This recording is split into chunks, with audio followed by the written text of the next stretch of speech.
morning students. Today we will do Geography chapter 4 Air.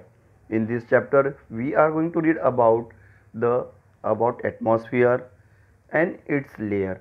तो इस chapter में हम पढ़ेंगे कि हमारा जो पृथ्वी है उसके चारों तरफ जो एटमॉस्फेयर है वो किन किन गैसों से मिलकर बना है, उनकी यूजेस क्या है और इसकी लेयर्स में कितने लेयर्स हैं. ठीक है. Our Earth is surrounded by the huge blanket of air called the atmosphere. तो जो हमारी पृथ्वी है कई प्रकार के गैसेस से सराउंडेड है, जिसे हम और यही सब गैस मिलके क्या बनाती है, एटमॉस्फेयर. तो इसमें hydrogen, helium, oxygen, carbon dioxide इस प्रकार की गैसेस जो है आपस में मिलकर एक थिक ब्लैंकेट बनाती है. इसे हम कहते हैं atmosphere. All living being on this earth depend on the atmosphere. तो इस धरती पर रहने वाले सभी, चाहे वो इंसान हो या जानवर हो, whether it may be human beings और the animal, they totally depend upon the atmosphere. तो वो सभी किस पे डिपेंड है, हमारे इस एटमॉस्फेयर पे ही डिपेंड है. For their survival it provide us the air to we breathe and protect us from the harmful effect of the sun rays. तो ये जो एटमॉस्फेयर है हमें खाली ऑक्सीजन ही नहीं देता, बल्कि ये एटमॉस्फेयर हमें सन की जो अल्ट्रावायलेट रेज होती है, जो बहुत हार्मफुल होती है, उनसे प्रोटेक्ट करती है. Okay. Without this blanket of protection we would be baked alive by the heat of the sun during the day and get frozen during the night. तो ये जैसे मैंने आपको बताया, यही जो ब्लैंकेट है एयर का, वो हमारी प्रोटेक्ट करती है सन के तेज हानिकारक किरणों से, और रात के समय भी ये हमें प्रोटेक्शन देती है. ओके. नाइट्रोजन. तो जो नाइट्रोजन गैस है वो सबसे ज़्यादा एटमॉस्फेयर में मिलती है. अबाउट 78% तक के जो है उसका परसेंटेज है. ये डायरेक्टली हम इसका यूज़ नहीं करते, ना ही पेड़ पौधों के द्वारा. ये इनडायरेक्टली ऑब्जर्व किया जाता है, और इसका यूज़ नाइट्रोजन फिक्सेशन, मतलब कि जो कई सारे पौधे हैं जैसे लिग्नियस प्लांट, जो नाइट्रोजन का उपयोग अपने न्यूट्रिएंट्स के रूप में करता है. अब हम बात करते हैं ऑक्सीजन. ऑक्सीजन जो है वो सेकेंड प्लेंटीफुल गैस है जो हमारे एटमॉस्फेयर में मिलती है. ठीक है. जो ऑक्सीजन के तो खैर आप सभी जानते हैं उपयोग. It is very essential for the living beings and for the animals. तो जो ऑक्सीजन गैस है वो इंसानों के साथ साथ एनिमल्स के लिए भी बहुत ही ज़रूरी है. Okay. The green plants produce oxygen during the photosynthesis. In this way oxygen content in the air remains constant. तो ये जो ग्रीन प्लांट जो है, ठीक है, वो प्रोड्यूस करते ऑक्सीजन. कब? During the photosynthesis. तो जब ये पेड़ पौधे फोटोसिंथेसिस की प्रक्रिया से गुजरते होते हैं तब ये ऑक्सीजन गैस रिलीज करती है. Now the carbon dioxide. Carbon dioxide is another important gas. Green plant use the carbon dioxide to make their food and release the oxygen. Humans or the animal release the carbon dioxide. तो carbon dioxide का जो use है या जो उपयोग है वो green plant द्वारा अपना खाना बनाने के लिए, भोजन बनाने के लिए किया जाता है.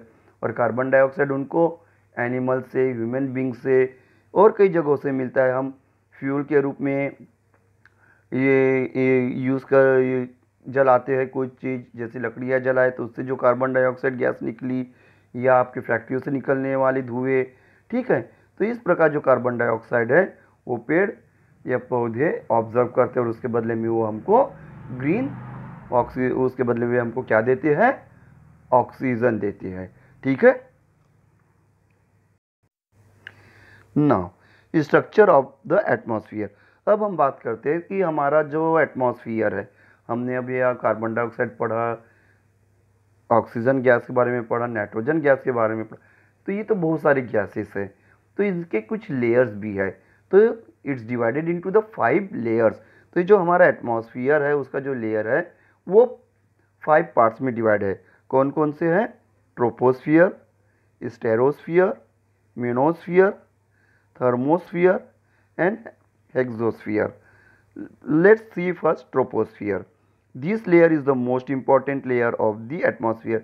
तो ट्रोपोस्फियर जो है वो मोस्ट सबसे ज़रूरी लेयर है हमारे पृथ्वी का, और ये अर्थ सरफेस से 13 किलोमीटर ऊपर तक के पाया जाता है। The air we breathe exits air, इसका मतलब ये हुआ कि जो हम ऑक्सीजन गैस लेते हैं वो आपको ट्रोपोस्फियर में ही मिलती है।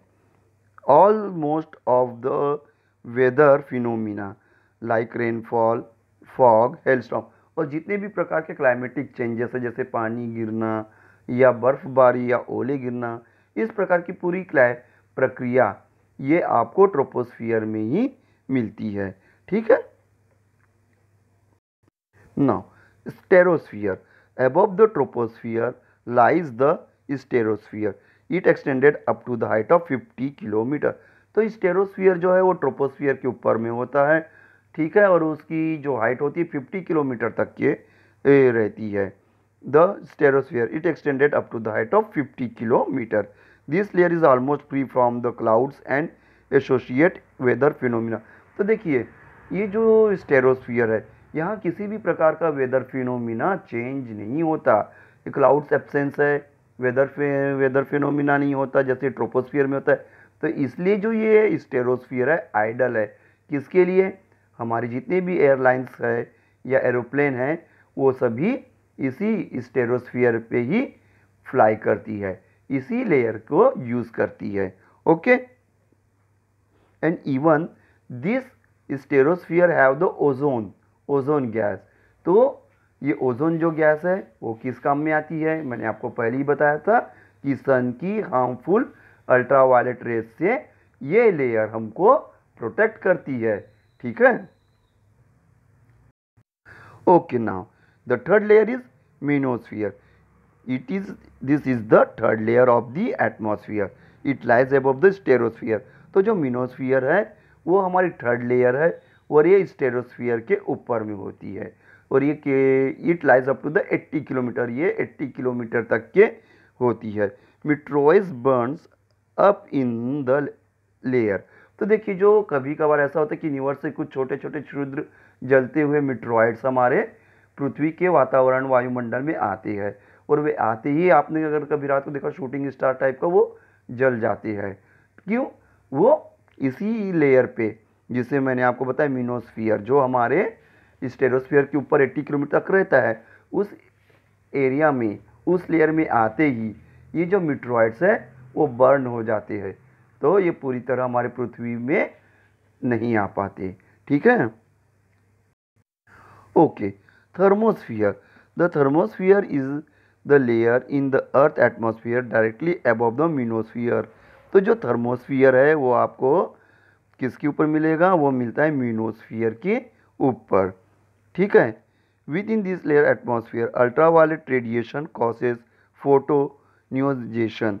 तो ये जो हमारा थर्मोस्फियर है वो आपको मेनोस्फियर के ऊपर मिलता है, और ये अल्ट्रावायलेट रेडिएशन को रोकने में मदद करता है। अल्ट्रावायलेशन जो आपको मालूम है सन की जो हार्मफुल रेज होती है ना, उनमें अल्ट्रावायलेट, उसी को अल्ट्रावायलेट रेज कहती हैं जो हमको ये प्रोटेक्ट करती है। Okay, the last layer is exosphere, is the uppermost region of the earth atmosphere. तो सबसे ऊपरी सतह, ये हमारे अर्थ के सबसे ऊपरी सतह पे पाया जाता है एक्सोस्फियर। ठीक है। It gradually fades into the vacuum of space, air in the exosphere is extremely thin. तो इस एरिया में जो हमारी जो एयर की लेयर रहती है एकदम थिन रहती है, तो उसके कारण क्या होता है, हम जो भी स्पेस क्राफ्ट जो यूनिवर्स के लिए यूज़ करते हैं यूनिवर्स में जाने के लिए, तो हम इसी लेयर से होकर जाना पड़ता है, और इस लेयर में हवा का जो दबाव है कम रहता है, फोर्स कम रहता है, एयर थिन रहती है। इस कारण जो भी हम रॉकेट लॉन्च करते हैं यूनिवर्स में जाने के लिए, तो हमारा जो रॉकेट है वो आसानी से इस लेयर को पार कर जाता है या इस एयर को पास करके यूनिवर्स में एंटर करता है।